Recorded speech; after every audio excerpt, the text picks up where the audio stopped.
Hi all, welcome to once. So in today's session, we'll be discussing the LET syllabus discussion of basic electrical. Okay, lateral entry test examination around the corner ആണ്. So അതിൽ നമുക്ക് എല്ലാ സബ്ജക്ട്സും ഉണ്ടാവും. And out of 120 marks, basic electrical engineering you will be having a weightage of 15 marks. Out of 120, 15 marks will be asked from basic electrical.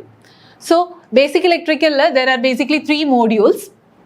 Module 1 എന്ന് പറയുന്നത് elementary concepts of electric circuits. Okay, first മോഡ്യൂളിൽ DC circuits ആണ് deal ചെയ്യുന്നത്. അതിൽ elementary concepts of DC electric circuits, basic terminology, അതായത് voltage, current, power etcetera, അതിൻ്റെ resistance, അതിൻ്റെയൊക്കെ basic terminology, എങ്ങനെയാണ് അതിനെ റെപ്രസെൻറ്റ് ചെയ്യുന്ന ലെറ്റേഴ്സ്, അതിൻ്റെ ബേസിക് യൂണിറ്റ്സ്, SI യൂണിറ്റ്സ് ഏതൊക്കെയാണ്, അതിൻ്റെ ബേസിക് ഫോർമുല എന്താണ്, അങ്ങനത്തെ കാര്യങ്ങൾ. Okay, and what is physically അത് എന്താണ് മെയിൻ ചെയ്യുന്നത്, what is voltage and what is current, അങ്ങനെ ഫിസിക്കൽ മീനിങ് അതിൻ്റെ എന്താണെന്നുള്ള ഒരു definition. Then EMF, electromotive force, then resistance in series and parallel. Okay, നമ്മുടെ സർക്യൂട്ട്സ് രണ്ട് തരത്തിലാണ് മെയിനായിട്ട് കണക്ട് ചെയ്യുക, സീരീസ് കണക്ഷനും പാരലൽ കണക്ഷനും. സീരീസ് കണക്ഷൻ ആണെങ്കിൽ കറണ്ട് കോൺസ്റ്റന്റ്, പാരലൽ ആണെങ്കിൽ വോൾട്ടേജ് കോൺസ്റ്റന്റ്. പിന്നെ ഇതിൻ്റെയൊക്കെ ഒരു കോമ്പിനേഷനും വരാം. അപ്പോൾ നിങ്ങൾക്ക് ഇക്വലന്റ് റെസിസ്റ്റൻസ് കണ്ടുപിടിക്കാനൊക്കെ ആയിട്ട് ചോദ്യം വരാം. Then current and voltage division rules. Okay, current division rule എവിടെയാണ് നമ്മൾ അപ്ലൈ ചെയ്യുക? In parallel circuit. Voltage division rule series circuit. എന്താ കാരണം? സീരീസ് സർക്യൂട്ടിൽ വോൾട്ടേജ് ഡിവിഷൻ ആണ്, കറണ്ട് കോൺസ്റ്റന്റ്. പാരലൽ സർക്യൂട്ടിൽ voltage constant but current divides. അപ്പോൾ current division will be applied in parallel circuit and voltage division rule will be applied in series circuit. Then next is capacitors and inductors. Okay, capacitance and inductors, അതിൻ്റെ representation, അതിൻ്റെ formula, അതിൻ്റെ VI relation and energy stored in capacitor and inductor. ഇത്രയും കാര്യങ്ങൾ അതിനകത്ത് വരും. Then Ohm's law and Kirchhoff's law. Ohm's law, V is equal to I into R. And അതേമാതിരി തന്നെ കിർച്ചോഫിന്റെ രണ്ട് ലോ ഉണ്ട്, KCL ഉം KVL ഉം. അതിൻ്റെ basic simple problems associated with it. Then we have star delta conversion.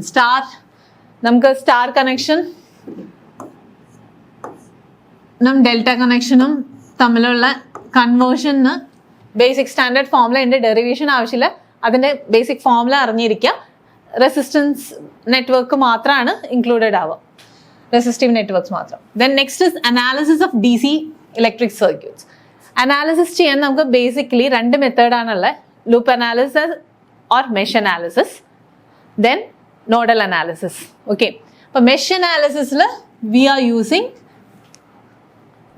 Kirchhoff's voltage law and the other one, node voltage method we are using KCL, that is Kirchhoff's current law. So KVL, KCL, Kirchhoff's law പഠിച്ചു കഴിഞ്ഞിട്ടാണ് നമ്മൾ ഇതിലോട്ട് വരുന്നത്. ഇതിൻ്റെ തന്നെ matrix റെപ്രസെൻറ്റേഷനും അതിൻ്റെ solution by matrix method അറിഞ്ഞിരിക്കണം, അതായത് മെഷിനും നോഡിനും അതിൻ്റെ സ്റ്റാൻഡേർഡ് ഫോംസ് എന്താണെന്ന്. Okay, then going to simple problems based on that will be asked. Then next is module 2. Module 2 എന്ന് പറയുന്നത് മോഡ്യൂൾ 2ൻ്റെ ഫസ്റ്റ് പാർട്ടിൽ മാഗ്നറ്റിക് സർക്യൂട്ട്സ് ആണ് പറയുന്നത്. മാഗ്നറ്റിക് സർക്യൂട്ട്സിൽ നമുക്ക് വരുന്നത് മെയിനായിട്ട് എന്താ പറയുക, basic terminology, MMF, magneto motive force. നമ്മൾ ആദ്യം പഠിച്ച EMFൻ്റെ അനലോഗസ് ആണ് MMF, magneto motive force. Then field strength, flux density, reluctance, റെസിസ്റ്റൻസിന് അനലോഗസ്, റിലക്റ്റൻസ്. അപ്പോൾ ഇലക്ട്രിക് സർക്യൂട്ടും മാഗ്നറ്റിക് സർക്യൂട്ടും കമ്പയർ ചെയ്ത് പഠിക്കുക. ദെൻ നെക്സ്റ്റ് ടോപ്പിക് അതാണ്, comparison between electric and magnetic circuits. Then again magnetic സർക്യൂട്ട്സിലും സീരീസ് ആൻഡ് പാരലൽ കോമ്പിനേഷൻസ് ഉണ്ട്. അതിൻ്റെ വിത്ത്, അതായത് കോർ മെറ്റീരിയൽ വെച്ചിട്ട്, കോമ്പോസിറ്റ് മെറ്റീരിയൽ റെപ്രസെൻറ്റ് ചെയ്യുന്ന സോളിനോയിഡിൻ്റെ ഇടയിൽ എന്തെങ്കിലും കോർ വെച്ചിട്ട് വരുന്ന പ്രോബ്ലംസും നിങ്ങൾക്ക് വരും, അതിൻ്റെ പെർമിയബിലിറ്റി ഓഫ് ദറ്റ് മെറ്റീരിയൽ തന്നിട്ട്. And next is electromagnetic induction. Electromagnetic induction എന്ന് പറയുമ്പോൾ തന്നെ നമുക്ക് Faraday's law, Faraday's first law, second law, then Lenz's law. Okay, അതിനെ ബേസ് ചെയ്ത് പ്രോബ്ലംസ് ഉണ്ടാവും. And you should be knowing what is the difference between statically induced EMF and dynamically induced EMF. Then next അതിന് ഭാഗമായിട്ട് തന്നെ you will be having self inductance and mutual inductance and coefficient of coupling. ഈ ഭാഗം വളരെ important ആണ്. Self inductance, mutual inductance, coefficient of coupling. ഒരു K is equal to M by root of L1 L2. M is the mutual inductance and L1 and L2 are the inductors being considered. അപ്പോൾ K എന്ന് പറയുന്ന coefficient of coupling, ആ equation വളരെ important ആണ്. Then alternating current fundamentals, AC fundamentals. AC fundamentals, how is AC voltage generated? Okay, അതാണ് starting of AC fundamentals. AC voltage എങ്ങനെയാണ് നമ്മൾ generate ചെയ്യുന്നത്. Then representation of sinusoidal wave form. Sinusoidal wave ഫോമിനെ എങ്ങനെയാണ് represent ചെയ്യുക? For example, this is a sinusoidal wave form. ഇതിൻ്റെ period എത്രയാണ് and frequency എത്രയാണ്? Frequency equal to 1/t. Period T ആണെങ്കിൽ ഫ്രീക്വൻസി 1/t. പീക്ക് വാല്യൂ എന്ന് പറയുന്നത് എന്താണ്? What is this? This is VM peak value. RMS value എന്താണ്? RMS value is equal to VM/√2. അങ്ങനത്തെ കാര്യങ്ങളൊക്കെ ഉള്ള ഇത്. Then you should be knowing what is form factor. Then numerical problems associated with it. Then going to module 3. Module 3 എന്ന് പറയുന്നത് AC circuits ആണ്. അതിൽ phasor representation of sinusoidal quantities, അതായത് trigonometric representation V equal to sin omega t, V is equal to VM sin omega t, I equal to IM sin omega t, അതൊക്കെ trigonometric representation.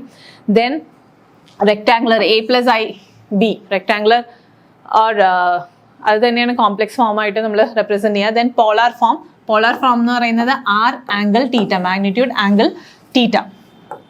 Okay, ഇത് ഒക്കെ തമ്മിലുള്ള Inter conversions അറിഞ്ഞിരിക്കണം. എങ്ങനെയാണ് rectangular നിന്ന് പോളാറിലേക്ക് മാറ്റുക, പോളാറിൽ നിന്ന് റെക്ടാങ്കുലർക്ക് എങ്ങനെ മാറ്റുക, അങ്ങനത്തെ.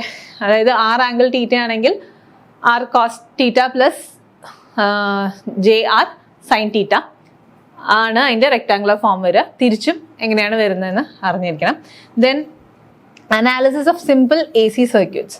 ഓക്കെ, ഒരു പ്യോർ റെസിസ്റ്ററിലോ പ്യോർ ഇൻഡക്ടറിലോ പ്യോർ കപ്പാസിറ്ററിലോ AC കൊടുക്കുമ്പോൾ എന്താണ് സംഭവിക്കുക? For example, resistive circuit, pure resistive സർക്യൂട്ടിൽ നമ്മൾ AC വോൾട്ടേജ് അപ്ലൈ ചെയ്ത് കഴിഞ്ഞാൽ വോൾട്ടേജും കറണ്ടും തമ്മിൽ എങ്ങനെയായിരിക്കും? They'll be in phase. In case of inductive circuit, purely inductive circuit 90 degree lag ചെയ്യും കറണ്ട് വോൾട്ടേജിനെ. Okay, with respect to voltage current will be lagging by 90 degree, and in capacitive circuits with respect to voltage current will be leading by 90 degree. Then inductive and capacitive reactance. Okay, XL ഉം XC നെയും പറ്റിയാണ് പറയുന്നത്.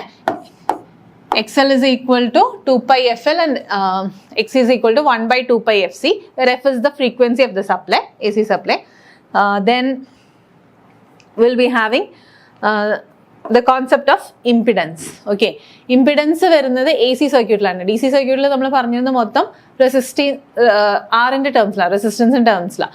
Impedance എന്ന് പറഞ്ഞു കഴിഞ്ഞാൽ Z is equal to root of R square plus XL minus XC the whole square or XC minus XL the whole square, considering we are having a AC circuit supplying an inductor, resistor and a capacitor. അങ്ങനെയാണെങ്കിൽ XL എന്ന് പറയുന്നത് inductive റിയാക്ടൻസും XC എന്ന് പറയുന്നത് capacitive റിയാക്ടൻസും ആയിരിക്കും, R എന്ന് പറയുന്നത് resistance ആയിരിക്കും. അപ്പോൾ Z-ന്റെ ഫോർമുല ജനറലി ഇതാണ്. ഇനി XL ഇല്ലെങ്കിൽ root of R square plus XC square, capacitor ഇല്ലെങ്കിൽ root of R square plus XL square.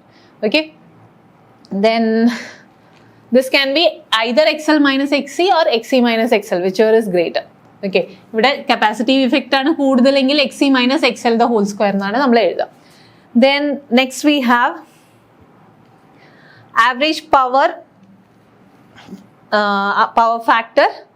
Okay, power factor എന്താണെന്ന് അറിയണം. പവർ ഫാക്ടർ എന്ന് പറയുന്നത് true power by apparent power ആണ്. Then analysis of RL, RC and RLC series circuit. AC supply കൊടുക്കുമ്പോൾ ഒരു RL സർക്യൂട്ടിൽ എങ്ങനെയാണ് റെസ്പോൺസ്, RC സർക്യൂട്ടിൽ എങ്ങനെയാണ് റെസ്പോൺസ്, RLC സർക്യൂട്ടിൽ എങ്ങനെയാണ് റെസ്പോൺസ്, സീരീസ് മാത്രമാണ്. Then we have to know what is active power, reactive power and apparent power. നേരത്തെ പറഞ്ഞ ട്രൂ പവർ തന്നെയാണ് ആക്റ്റീവ് പവർ. ആക്റ്റീവ് പവറിൻ്റെ യൂണിറ്റ് എന്ന് പറയുന്നത് വാട്ട്സ് ആണ്. റിയാക്റ്റീവ് പവറിൻ്റെ യൂണിറ്റ് KV AR ആണ്, kilo volt ampere reactive. And apparent power എന്ന് പറയുന്നത് volt ampere. Okay, or kilo volt ampere. Then simple numerical problems based on this. Okay, ഇപ്പോൾ power triangle അറിഞ്ഞിരിക്കണം. Then 3 phase AC systems, generation of 3 phase voltages. നേരത്തെ നമ്മൾ AC ഇവിടെ പറഞ്ഞിരുന്നു നേരത്തെ alternating current fundamentals, generation of alternating voltages പറഞ്ഞിട്ടുണ്ടായിരുന്നു. ഇവിടെ 3 ഫേസിൽ വോൾട്ടേജ് ജനറേഷൻ എങ്ങനെയാണ്, then advantages of 3 phase system. Okay, 3 phase സിസ്റ്റത്തിന്റെ advantage over single phase system. Okay, then star and delta connections, balance only, അതായത് ലോഡിന്റെ അല്ലെങ്കിൽ സപ്ലൈസറിന്റെ ആയാലും സ്റ്റാർ കണക്ഷനും ഡെൽറ്റ കണക്ഷനും ഫോർ ബാലൻസ്ഡ് കണ്ടീഷൻസ്, അതായത് 3 ഫേസിലെ കറണ്ടും അല്ലെങ്കിൽ 3 ഫേസിലെ ഇമ്പിഡൻസും സെയിം ആവാം, അല്ലെങ്കിൽ 3 ഫേസിലെ കറണ്ടും 3 ഫേസിലെ ഇമ്പിഡൻസ് സെയിം ആയാലാണ് 3 ഫേസിലെ കറണ്ടും സെയിം ആവുള്ളൂ, provided we are supplying same voltage to all the faces.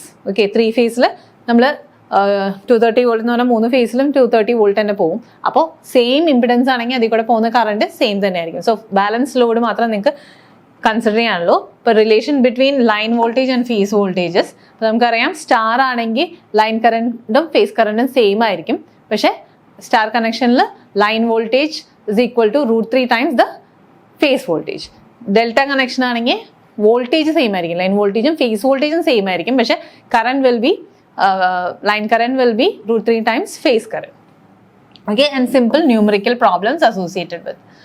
Okay, അപ്പോൾ ഇതാണ് ഇലക്ട്രിക്കൽ സിലബസ് നിങ്ങൾക്ക് കവർ ചെയ്യാനുള്ള കമ്പാരിറ്റീവ്ലി സിമ്പിൾ ടോപ്പിക്സ് ആണ്. കുറച്ച് ന്യൂമറിക്കൽസ് ഉണ്ടാവും. So start preparing as early as possible and be thorough with the formulas. So all the best for your preparation. Thank you.